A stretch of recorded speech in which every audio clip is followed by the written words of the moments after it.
Have you ever been the most qualified person in the room, but still felt completely invisible? Have you ever poured your soul into something, only to watch someone else with the right last name take all the credit?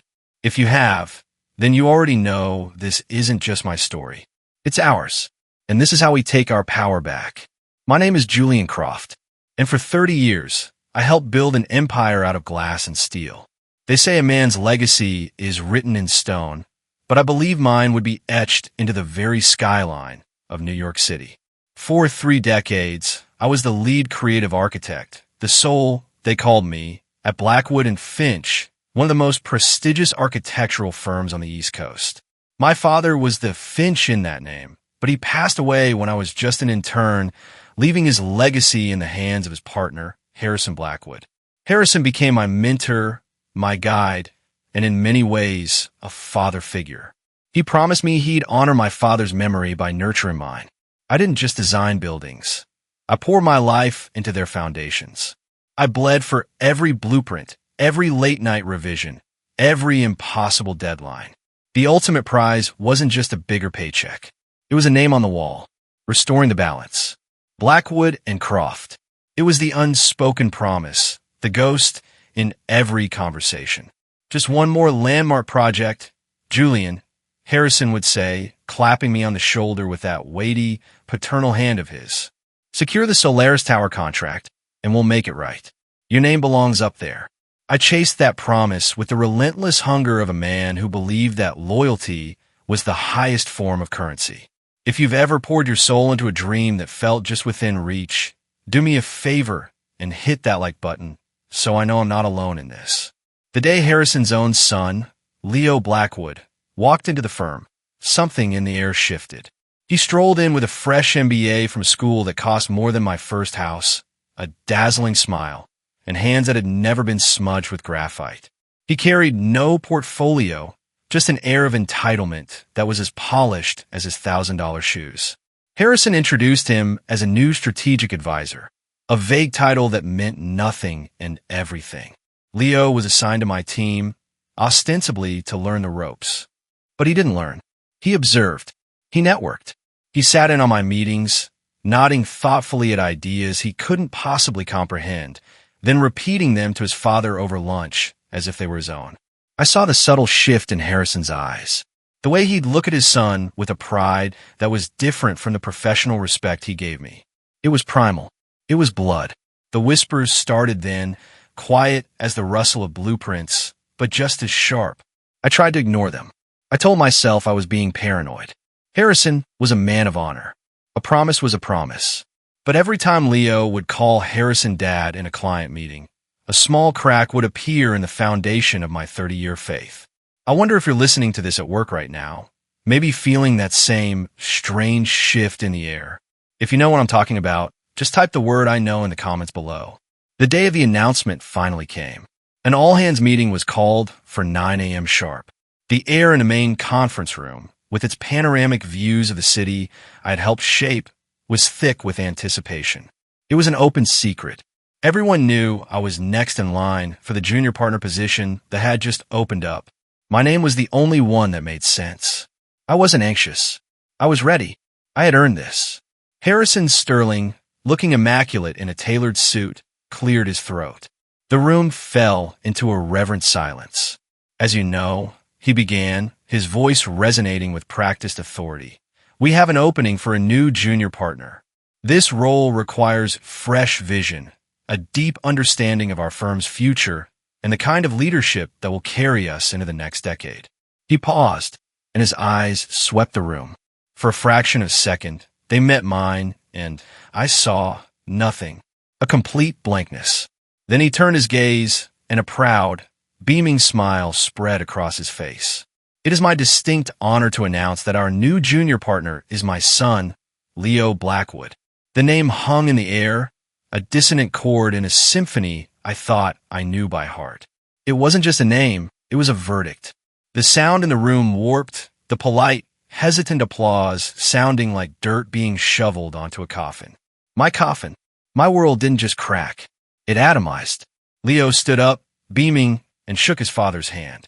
Harrison pulled him into a one-armed hug, a gesture so dripping with paternal pride it was sickening. "Welcome aboard, son," he said, his voice booming with a joy I had never heard from him in 30 years of my own achievements.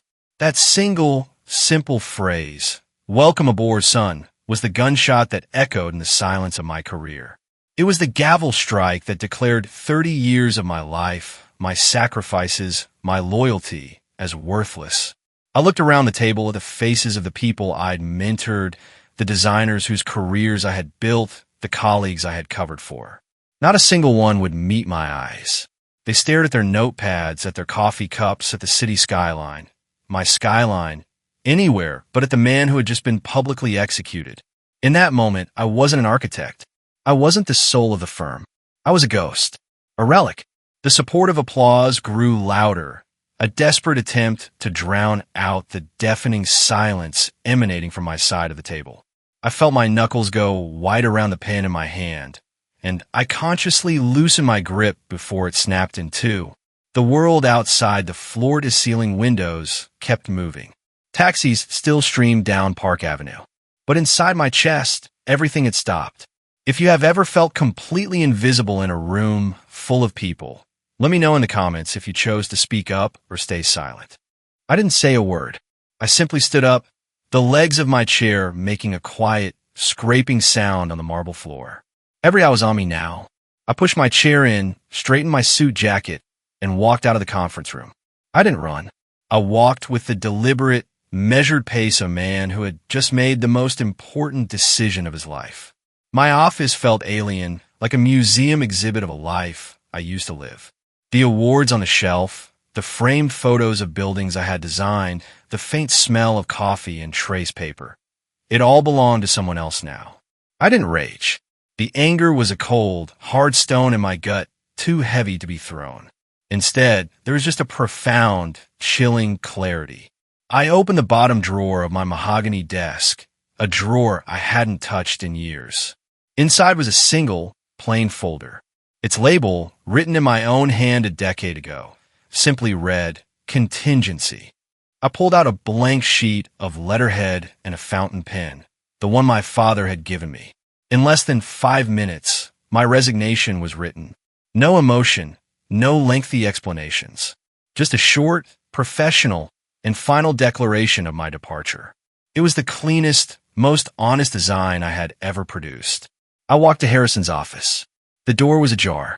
He was on the phone, laughing, no doubt celebrating with a board member. I didn't knock. I pushed the door open and stepped inside. He looked up, his smile faltering as he saw the look on my face. "In the call," I said.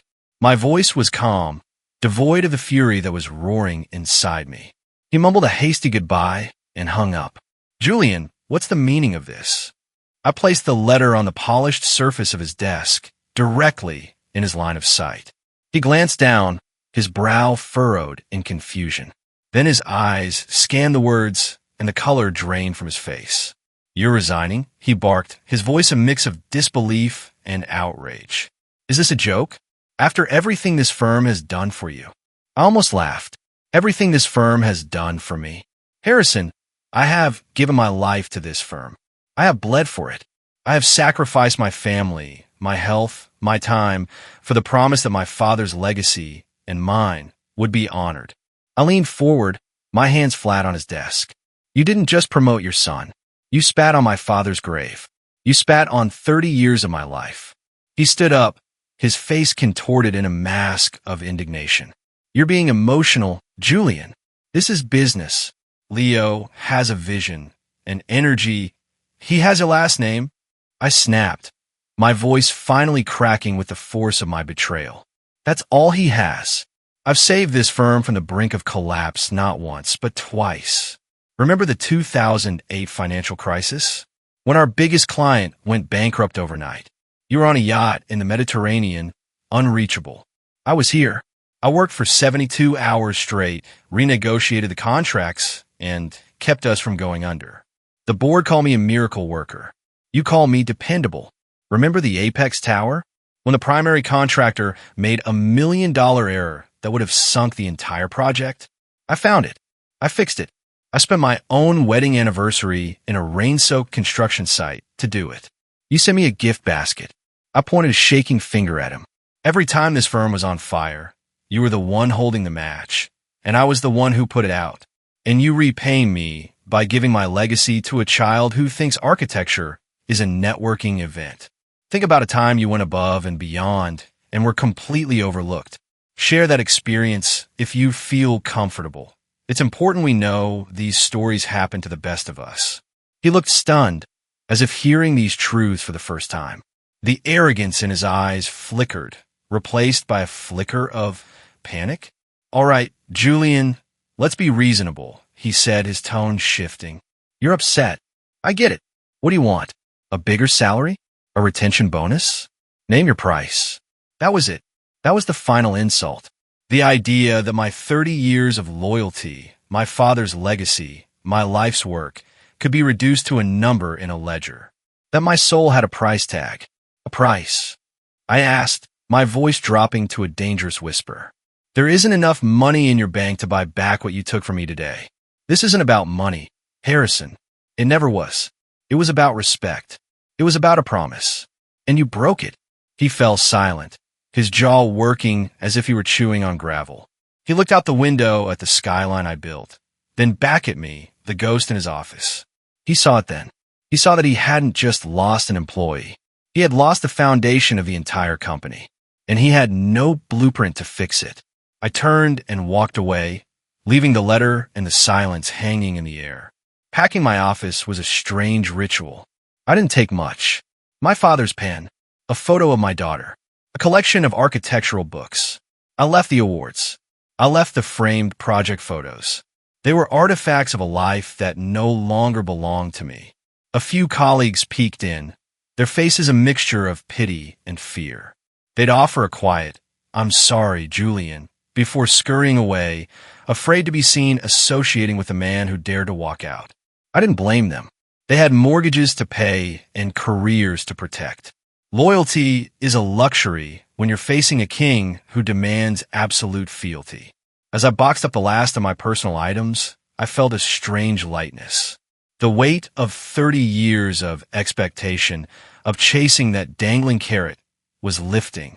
As I made my final walk to the elevators, the office I called home for my entire adult life felt like a foreign country. The elevator doors slid shut, and as the lobby floor lit up, I didn't feel sadness or regret. I felt free, like a prisoner who had just been pardoned after a life sentence. The city lights blurred through the glass as the elevator descended. It was over. If you've ever had a moment that felt like a true ending, but also a new beginning, hit that subscribe button, because this is where my real story truly starts.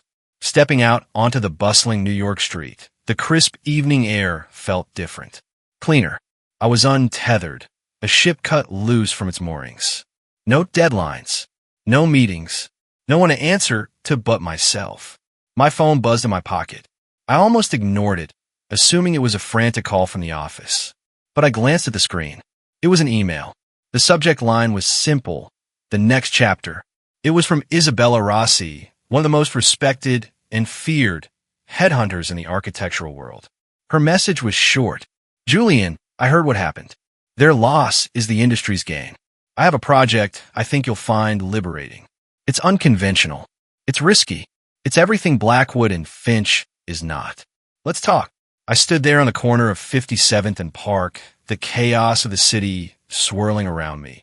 And for the first time in a very long time, I smiled a real, genuine smile. A new blueprint was already being drawn. The next day, I met Isabella at a quiet cafe in the West Village. She was sharp, direct, and didn't waste time with pleasantries. She laid out a proposal from a new tech consortium. They didn't want a skyscraper. They wanted to build a sustainable, community-focused campus on the Brooklyn waterfront, a project centered on people, not profits. It was a legacy project, but of a different kind, one built on values. I spent the next week not looking for a job, but building a company. I registered an LLC, Croft Designs. The name was a statement. It was my father's, and now it was mine alone. I converted the dusty loft space in my brownstone into a studio. It was small, just a drafting table, a powerful computer, and a window overlooking a quiet tree-lined street. but it was all mine. The silence was deafening at first, a stark contrast to the constant hum of Blackwood and Finch. There were no assistants, no interns, no buzz of 100 people working towards a common goal. There was just me, the blank page, and the terrifying, exhilarating freedom of starting over. The referrals started trickling in. First from Isabella's project, which I accepted immediately. Then, old clients who had heard I'd left started calling my personal cell. They didn't want the Blackwood and Finch name anymore. They wanted the man who had actually designed their buildings. They wanted Julian Croft. I didn't chase anyone. I didn't need to. I picked my clients. I set my own hours. I worked from my studio, from a coffee shop, or sometimes not at all. I took my daughter to lunch on a Tuesday just because I could. What is one thing you would do on a random Tuesday if you had complete control over your time? Drop it in the comments. Let's build a dream itinerary together. In 6 months, Croft Designs had a waiting list. I hired 2 brilliant young architects I had mentored years ago, ones who had left the corporate world for the same reasons I did. We were small, but we were agile, creative, and passionate. We won 2 major design awards, beating out Blackwood and Finch on both. The money I made was significant, far more than my partner-level salary would have been, but that wasn't the victory. The real victory was ownership. Ownership of my time, my designs, my name, my life. I was no longer building someone else's empire. I was building my own. I found joy not just in designing, but in teaching. I started hosting free workshops for young architecture students, sharing the real-world lessons that you can't learn in a lecture hall. I was building a different kind of legacy, one not measured in square footage or profit margins, but in the lives I could impact. The work was fulfilling in a way the pursuit of a name on a wall never had been. I was finally happy. Truly, deeply happy. The kind of happy that doesn't require a title or external validation. It was the quiet, steady hum of a life lived on my own terms. Then, one rainy Tuesday evening, as I was winding down, sketching in my notebook, my phone buzzed. An email. The name on the screen made my stomach clench. Leo Blackwood. I hadn't heard or spoken to anyone from my old life in almost a year. The subject line was just 2 words. Need to talk. I stared at it for a long time, the rain pattering against the window of my studio. It was a message from a world I had intentionally left behind, a ghost rattling its chains. Part of me wanted to just delete it, to leave that door permanently closed. But curiosity, and perhaps a lingering shred of pity, got the better of me. I agreed to meet him. He chose a sterile, overpriced hotel bar in Midtown, a place that reeked of corporate anxiety. He looked terrible. The polished, confident air was gone. In his place was a tired, anxious man swimming in a suit that suddenly seemed too big for him. The dark circles under his eyes told a story of sleepless nights. He fidgeted with his glass of water, unable to meet my gaze. It was a jarring sight, like watching a marble statue begin to crumble. I need to ask you guys, if someone from a painful chapter of your past reached out for help, would you open that door? Type 1 for yes and 2 for no in the comments. I'm genuinely curious. They're going to lose the Solaris Tower contract, he finally mumbled, staring into his glass. The clients are threatening to pull out. They say the vision is gone, that the execution is chaotic. He looked up at me, his eyes pleading. My father. He hasn't been in the office in weeks. He's at the country club, making calls, but he's not leading. He just left it all on my desk. I'm drowning, Julian. He confessed that he'd been signing off on structural plans he didn't understand, approving budgets that were spiraling out of control. He wasn't an architect. He was a terrified kid playing dress-up in his father's clothes, and the entire empire was starting to shake because of it. I never wanted this, he said, his voice barely a whisper. He told me it was my birthright, that you'd stay and help me. He never thought you'd actually leave. Then he pushed a thick folder across the table. This is a formal offer. Come back, not as an employee, as a consultant. Name your price. Any price. Just help me fix this. Help me save the company. I looked at the folder at the familiar Blackwood and Finch logo, and I felt nothing. No anger, no desire for revenge. Just a quiet, sad finality. I leaned back in my chair and looked at the young man in front of me, a prisoner of a legacy he never asked for. I appreciate the offer, Leo, I said, my voice gentle but firm. But I'm not coming back. His shoulders slumped. Why? He asked, his voice cracking. Because I'm happy, I said simply. I'm working on projects I believe in. I see my daughter. I eat dinner at home. I'm building something that is honest and real. Something that is mine. I slid the untouched folder back across the table. When your father chose you, he didn't just break a promise to me. He broke the soul of the company. That's not something a consultant can fix. That's a wound that will never heal. I stood up to leave. The company still has good people, Leo. Your only chance is to start trusting them. Lead them. Don't just manage them. He just nodded, staring at the folder as if it were a bomb. I walked out of that hotel and into the cool night air.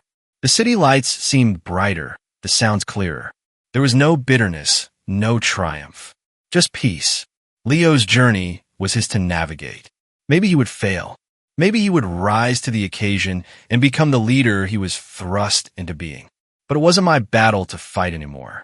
My war was over. I had fought for my own freedom and won. My legacy wouldn't be a name carved next to Blackwood on a granite wall. It would be in the sustainable community in Brooklyn, in the small, beautiful homes I designed for families, in the young architects I was mentoring. It would be in the quiet moments of a life I had reclaimed. It's a strange thing, a legacy. We spend so much time thinking it's something you build for other people to see, a monument to your success. But the truth is, the only legacy that matters is the life you build for yourself, one authentic choice at a time. And that's the real story I want to share with you all today. It's not about revenge or getting even. It's about realizing that the ultimate power is the freedom to walk away and build your own damn world. If this story resonated with you, if it gave you a little bit of strength, do me one last favor and hit that subscribe button. Join me on this journey of building a life, not just a living. Thank you for listening.